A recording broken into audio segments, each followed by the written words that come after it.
Itago niyo na po ako sa pangalang Jonah. Kwento ko lang po yung maikling karanasan ko sa tinatawag nating aswang. Year 2000 ito nung mangyari. Habang pinagbubuntis ko ang aking panganay na anak.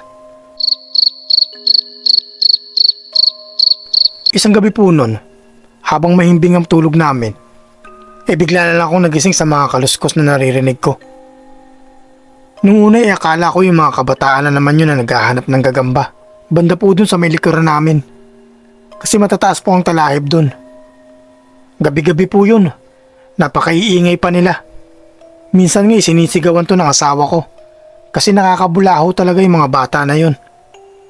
Pero nagtaka ako. Kasi kahit sa bubungan namin may kumakaluskos din. Sobrang ingay na nakakangilo. Dahil sa yero na po ang bubungan namin ng mga panahon na yun. Parang kinukot-kot yata niya yung bubungan namin. Tapos may huni siyang ginagawa na bago lang sa aking pandinig. Sa takot ko at sabay sa pagkirot ng aking tiyan ay agad kong ginising yung asawa ko. Nung una hindi pa ito nagigising. Naghihilik pa nga. Kaya ang ginawa ko, pinagsasampal ko siya ng ubod ng lakas. Nang magising siya, agad kong tinuro yung bubungan. Tumahimik naman kami at pinakinggan yun.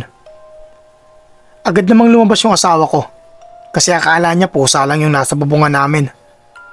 Tapos mga ilang minuto, humahangos na itong pumasok dumiretso siya sa kusina namin.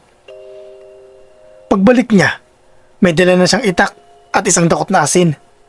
Sabi niya, huwag akong lalabas at merong aswang sa bubungan. Napatulala ako sa sinabi nito. Pinigilan ko pa nga siya nun, kaso hindi na siya nagpapigil.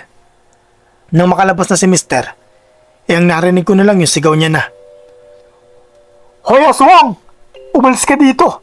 Kung hindi, tatagain kita, tapos susunugin ko yung bahay mo para wala ka nang mauwian."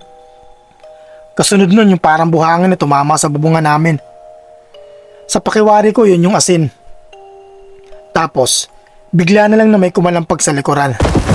Ilang minuto pa nun, ay pumasok na yung asawa ko. Doon na niya ikinuwento sa akin yung tungkol sa aswang. Kaya nagpasya kami na doon na lang muna sa mga magulang ko tumuloy kinabukasan.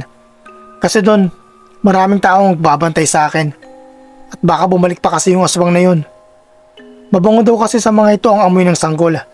Lalo na yung mga nasa sinapupunan pa lang. Kinabukasan nga nun ay umuwi na muna kami sa mga magulang ko. At simula nun, hindi na muling nanggambala pa yung aswang sa amin. At nakapanganak po ako ng maayos. Hanggang dito na lang yung maikling kwento ko, sir. Maraming salamat po kung inyong mapipili.